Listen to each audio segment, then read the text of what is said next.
Hello friends, welcome in my YouTube channel. इस video में हम बात करेंगे कि आप जावा के लेटेस्ट वर्जन को कैसे इंस्टॉल करेंगे अपने विंडोज में। चलिए स्टार्ट करते हैं। सबसे पहले हम यहाँ पे देख लेते हैं, अपने CMD को ओपन कर लेते हैं और ओपन करने के बाद हम देख लेते हैं कोई पुराना वर्जन तो जावा का नहीं है अपने लैपटॉप में। तो यहाँ से ओपन कर लेंगे और यहाँ पर टाइप करेंगे java-वर्जन। इंटर करने के बाद आप यहाँ से देख सकते हैं Java is not recognised internal and external command. तो इसका मतलब ये हुआ कि जावा का कोई भी यहाँ पे वर्जन जो है हमारे लैपटॉप में अभी नहीं है विंडोज़ में। ठीक है, तो हमको पहले यहाँ पे इंस्टॉल करना होगा। तो इंस्टॉल करने के लिए आपको यहाँ पे पहले चेक कर लेना होगा। ठीक है, तो मैंने चेक कर लिया और चेक होने के बाद अगर कोई वर्जन होता है तो आपको पहले उसे डिलीट कर देना होगा। ठीक है, तो अनइंस्टॉल हो जाएगा। फिर यहाँ पे आपको क्रोम ब्राउज़र को ओपन कर लेना है, JDK टाइप करेंगे और इसका जो फर्स्ट लिंक है इस पर क्लिक कर देंगे। क्लिक हो जाने के बाद यहाँ पे कुछ इस टाइप का इंटरफेस ओपन हो जाएगा। फिर यहाँ पे जावा 15 यहाँ पे आया हुआ है लेटेस्ट वर्जन इसका। तो जावा 15 आने के बाद यहाँ पे JDK डाउनलोड यहाँ पे लिखा हुआ है, इस पर क्लिक कर देना है। और क्लिक होने के बाद आपको यहाँ पे नीचे आ जाएंगे। यहाँ पे आप देख सकते हैं कई सारे यहाँ पे ऑपरेटिंग सिस्टम के लिए दिए गए हैं और यहाँ पे 64 बीट के लिए यहाँ पे दिया गया है। फिर अगर 32 बीट का होगा तो आपको 32 बीट का आपको इंस्टॉल करना होगा। यहाँ पे मेरे पास जो है 64 बीट का है, इसलिए 64 बीट वाला यहाँ पे इंस्टॉल करेंगे और यहाँ पे एक्सेप्ट लाइसेंस को एग्री करेंगे। फिर यहाँ पे डाउनलोड पे क्लिक कर देना है। तो मेरा लैपटॉप 64 बीट का है, इसलिए यहाँ पे 64 बीट का जो सॉफ्टवेयर है यहाँ से इंस्टॉल कर लेंगे। मैंने ऑलरेडी यहाँ पे डाउनलोड कर लिया है, इस वजह से यहाँ से कट कर देंगे। तो इस तरह से यहाँ पे डाउनलोड हो जाएगा। तो यहाँ पे आप देख सकते हैं इसका जो सॉफ्टवेयर है यहाँ पे डाउनलोड हो गया।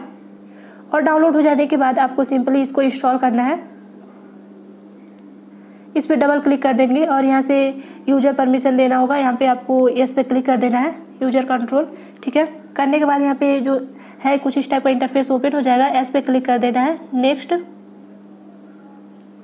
तो इसका लोकेशन है, अगर लोकेशन आप चेंज करना चाहते हैं तो आप यहाँ से इसका लोकेशन भी चेंज कर सकते हैं। नेक्स्ट पे क्लिक कर देंगे और यहाँ पे जो है जावा यहाँ से इंस्टॉल होना स्टार्ट हो जाएगा। तो ये जावा का लेटेस्ट वर्जन है और इस तरह से आप इसे इंस्टॉल करेंगे स्टेप बाय स्टेप।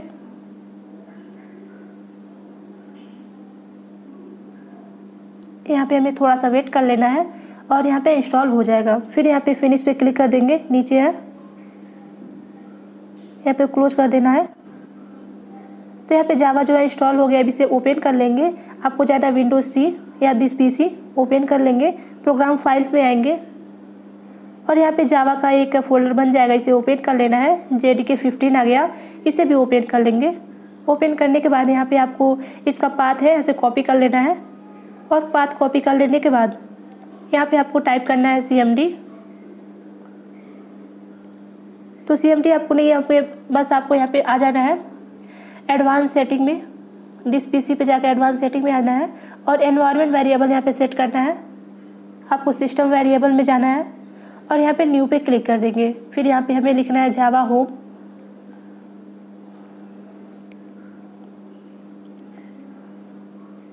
लिखने के बाद जो अपने यहाँ पे कॉपी किया था यहाँ पे पेस्ट कर देंगे और ओके पे क्लिक कर देना है। तो यहाँ पे सेट हो गया। इसके बाद से आपको यहाँ पे आना है पाथ पे और यहाँ पे एडिट पे क्लिक कर देंगे और यहाँ पे न्यू सेलेक्ट कर लेना है। फिर यहाँ पे लिख देना है java_home। इससे पहले पे लिखना है परसेंटाइल java_home। फिर यहाँ पे देना है परसेंटाइल।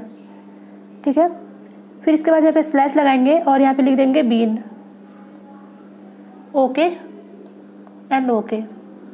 फिर यहाँ पे भी ओके कर देना है। तो इस तरह जो पाथ होगा यहाँ पे सेट हो जाएगा। फिर यहाँ पे चेक कर लेते हैं कि हमारा जो पाथ है यहाँ पे सेट हुआ कि नहीं। तो इसके लिए यहाँ पे आपको यहाँ पे CMD ओपन कर लेना है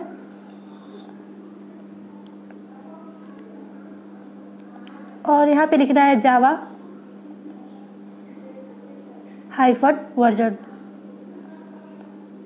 तो देख सकते हैं यहाँ पे वर्जन इंस्टॉल हो गया है और यहाँ पे आपको दिखा रहा है कि जावा 15 हो गया। फिर यहाँ पे जावा C लिखेंगे -वर्जन। तो देखिए जो इसका वर्जन है जावा C का जो है कंपाइल वर्जन 15 हो गया।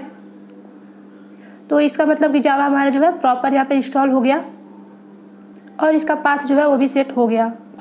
इसके बाद से एक प्रोजेक्ट यहाँ पे रन करा के आपको दिखाते हैं, फर्स्ट प्रोजेक्ट। तो यहाँ पे हमने एक यहाँ पे फोल्डर क्रिएट किया जावा नेम का तो किसी भी नेम का हम फोल्डर क्रिएट कर लेके और करने के बाद इसका हम फर्स्ट प्रोग्राम यहाँ पे रन करा के आपको दिखाते हैं। न्यू पे जाएंगे, फोल्डर, यहाँ पे टेक्स्ट डॉक्यूमेंट ले लेना है और किसी भी नेम से यहाँ पे हमें लिख देना है इसका फोल्डर का नेम। यहाँ पे लाइक मैंने यहाँ पे लिख दिया फर्स्ट एक्टिविटी डॉट जावा। इसका जो एक्सटेंशन होता है वो डॉट जावा देना होता है क्योंकि जावा का प्रोग्राम है। और इसके बाद एस पे क्लिक कर देंगे, इसको ओपन कर लेंगे। तो किसी भी टेक्स्ट एडिटर से आप इसे ओपन कर सकते हैं।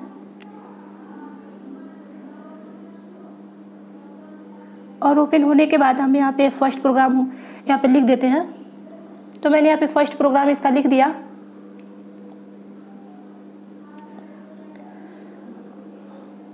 ठीक है, लिखने के बाद इसे हम कैसे रन कराते हैं वो हम आपको यहाँ पे बता देते हैं। तो रन कराने के लिए आपको सब सिंपली जाना है, यहाँ पे इसके पाथ को कॉपी कर लेना है जहाँ पे प्रोजेक्ट बनाया है आपने। फिर यहाँ पे CMD सर्च करेंगे और यहाँ पे लिखना है आपको CD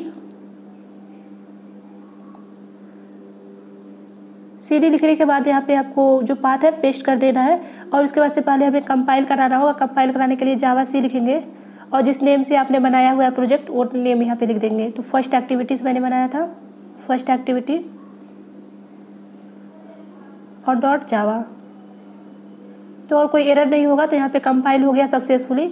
और कंपाइल होने के बाद यहाँ पे आप देख सकते हैं एक बाइट कोड जनरेट हो जाता है डॉट क्लास टेम का।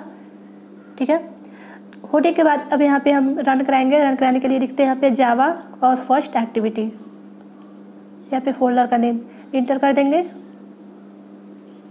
तो देखिए यहाँ पे हेलो वर्ल्ड रन होके आ गया। इस तरह से आप फर्स्ट प्रोजेक्ट को रन करा लेंगे और जावा का सॉफ्टवेयर इंस्टॉल कर लेंगे। Thank you for watching.